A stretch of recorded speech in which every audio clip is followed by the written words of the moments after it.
او طالبانو ورونو په وسیله باندې بحث کوو خو لږ ښه ورته متوجه سئ دې خبرې ته یا ایها الذین آمنوا اتقوا الله د الله نه وویریږئ وابتغوا الیه الوسیله طلب کوي الله لره وسیله یعنی دا مطلب الله دې پاره داسې یو شی طلب کوي چې هغه باندې الله له تاسې نه رضا سي صدقه وکوي علم وکوي نشر یې کوي اعمال وکوي جهاد وکوي دا ټوله وسیله سوله دا چې الله ته وړاندې کې الله به درنه راضي سي داسې په خبر پوهېږئ اوس راځئ طالبانو ورونو په وسیله باندې به لږ بحث وکړو خو طالبانو ورونو د وسیلې کوم تحقیق چې په عرف کې مشهور ده چې علما یې کوي او کوم تحقیق چې علامه شهاب الدین آلوسی رحمه الله کړی ده یو وارې به زه تاسې ته د علامه شهاب الدین آلوسی خبره وکړمه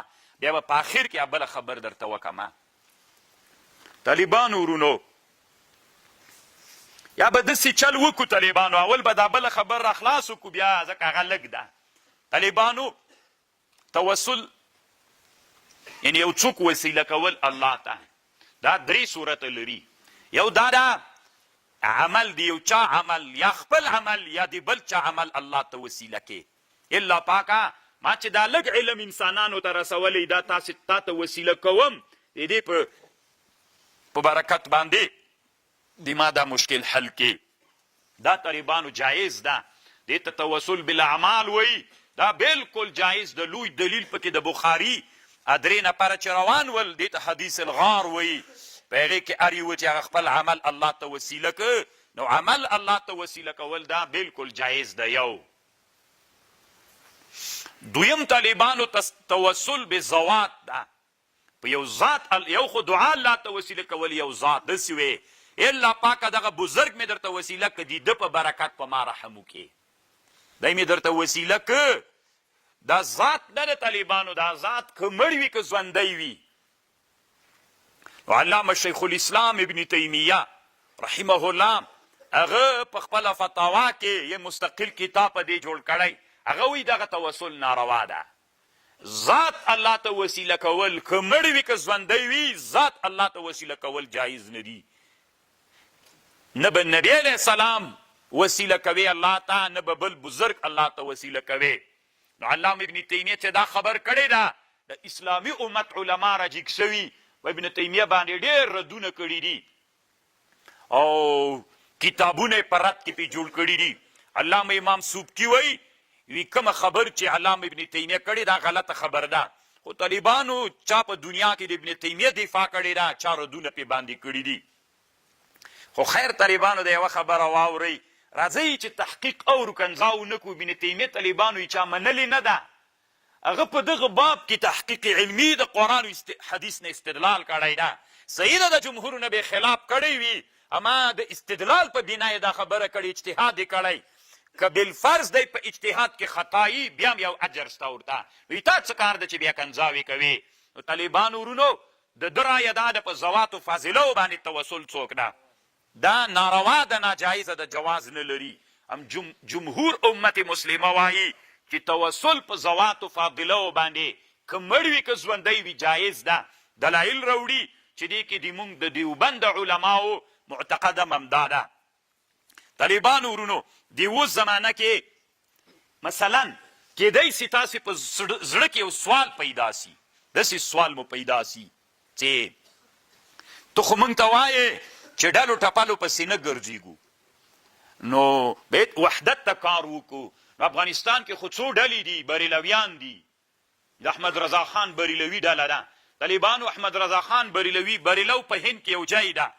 اصلي احمد رضا خان بریلوي قندهاری و طالبانو دی د قندهار نه بریلو ته تللی ده دی ښه عالم و طالبان خو ډېر متشدد او دا بدعتونو باندې طالبانو داسې ډېر خوند ورکه او ډېر ضدي سړی و طالبانو داسې ضدي سړی و علماو فتوا ورکړله چې هغه جایز نه ده څه ورته وایي دا عبدالمصطفى او عبدالاحمد نومونه کې ښودل جایز نه ده د له ضد نه په ځان باندې نوم عبدالمصطفى کې خود کتاب هم په ضد جوړ کړ اوس طالبانو د ده نوم احمد رضا و قصدن د علماو د دیوبند سره په ضد باندې نوم عبدالمصطفی کېښوده او په دې کتاب هم جوړ کړ چې دا نوم جایز ده.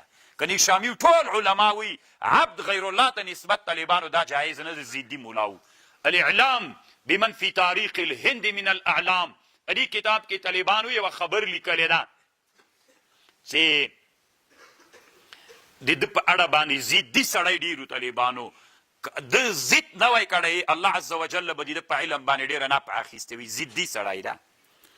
نو احمد رضا خان ده او تبلیغیان دي فلانیان دي ته ولې وایې نو ته باید ته موږ ته وایې چې یو جامع فکر باید موږ ولرو.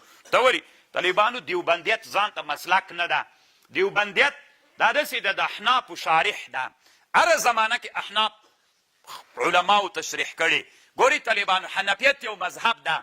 عراقیانو ځان ته تشریح کړي. تاسو ته فقه کې معلومیږي وایي دا د عراقیانو مسلک ده. بله ورځ یو مسله تېره سوله چې دا څه ورته وایي کافران مخاطب بالفروع دي که نه. عراقیان داسې وایي، سمرقندیان داسې وایي، بلخیان داسې وایي. د هر چا طالبانو تشریح د حنفیت کړې ده. بلخیانو یو قسم کړي تشریح او د ماوراء النهر علماو سمرقندیانو بخاریانو بل قسم کړي، عراقیانو بل قسم کړي.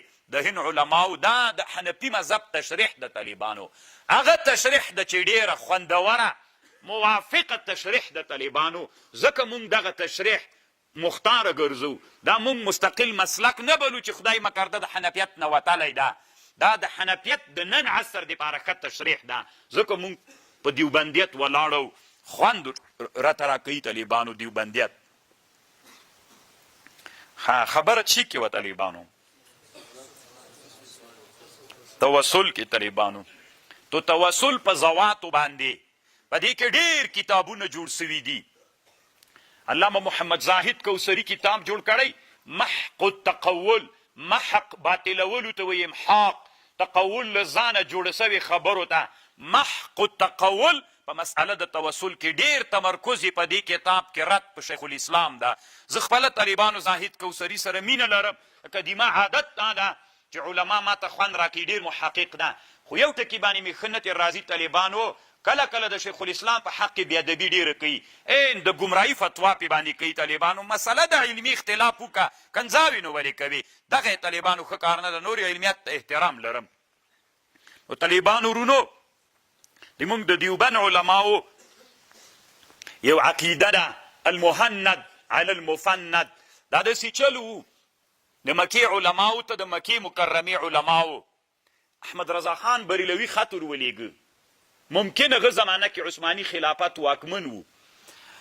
نو خط یې ور ولیږه احمد رضا خان بریلوي خپله حج ته تللی و. د دیوبند علماو هغه وخت کې نوی هغه انتشار سوی و. نو ټول هند بریلویت و. نو دوی نوی شروع کړې وله. نو په دوی یوه ټاپه دا لګولې احمد رضا خان بریلوي چې دا وابیان دي. دیوبندیان یې ښودلي ول. لکه اوس مونږ تاسو ته وابیان وایي که نه بریلویان چې ګډې دا نه منو. او بیا یې ورته ویلي ول چې داسې ډېرې سپکې سپکې خبرې ورپسې کړې وې.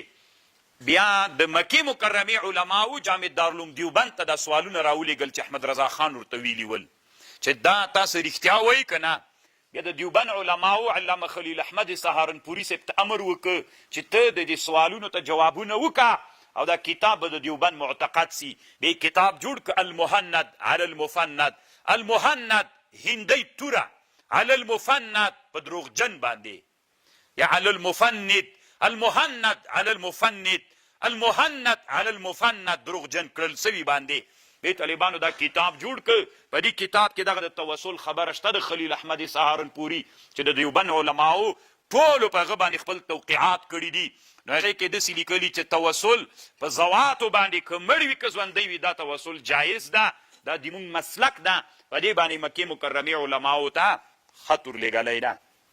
دا طالبانو یوه مسله شوله. نو الله دلایل سته. الله دوی دلایل دا ذکر کوي. نور ډېر سته. مشهور دلیل دا ده اللهم انا نتوسل الیک بعم نبینا. د بخاري حدیث ته صحابو به ویلې مونږ توسل کوو تا ته په تره د نبي باندې. دا توسل شو کنه طالبانو. نو دا اوس چې موږ تاسې مړو ته ورځو، الله دا بزرګو، دا باباو، دا ولیو، دا شیخ صاحب، دا پیر صاحب، دا امیرالمؤمنین صاحب، دا مجاهد مې درته وسیله که دا توسل په زواتو باندې د که مړ وي که ژوندی دواړه جایز ده، چې دا د جمهورو رایه ده. اما علامه شیخ الاسلام یې نه مني طالبانو ورونو، هغه وي دا توسل ناروا ده. دا خو یوه خبره سوله، دا په خپل جای پرېږده طالبانو، دلته یې کېږده. اوس راځه طالبانو ورونو بلې خبرې ته. د علامه شهاب الدین آلوسی رحمه الله خبرې ته راځئ چې علامه شهاب الدین آلوسی څه وایي. طالبانو استغاثه دا وسیله نه ده. استغاثه کومک له مړو نه غوښتل یا له غایبو له مړي نه کومک غوښتل. مثلا یو سړی مړ ده، ته داسې ورته ووایې ای مړیا، ای بزرګه، ما ته تل الله نه وغواړه چې ما ته زوی راکي، که نه له دوی نه کومک غوښتل.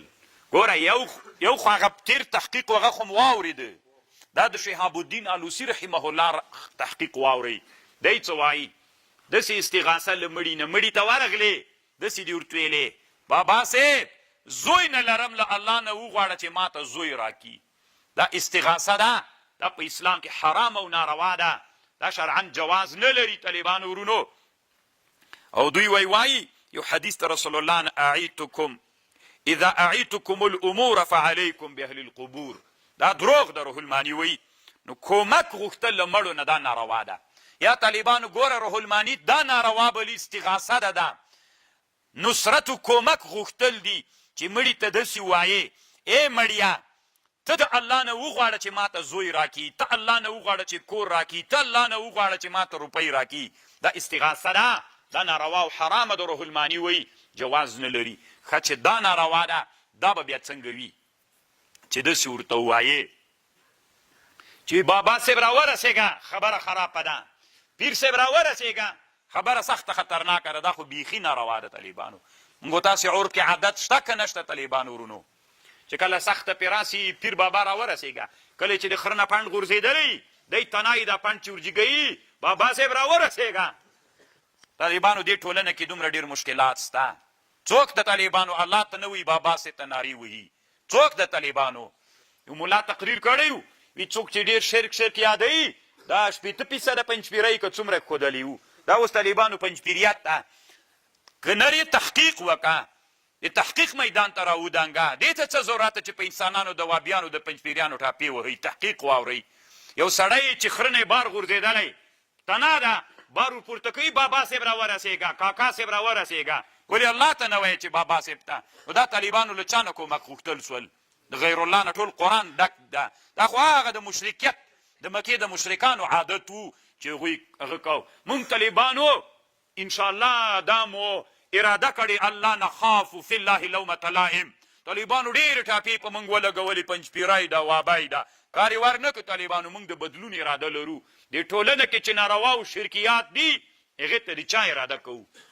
د بدلون اراده کوو. بابا صاحب راورسېږه، کاکا صاحب د خره پنډ را سره جیګ کا. عمل د طالبانو 1 میلیون کاله کېږي چې مړ ده. والله د دوی په حال باندې رحم وکړي. دا څوک ده؟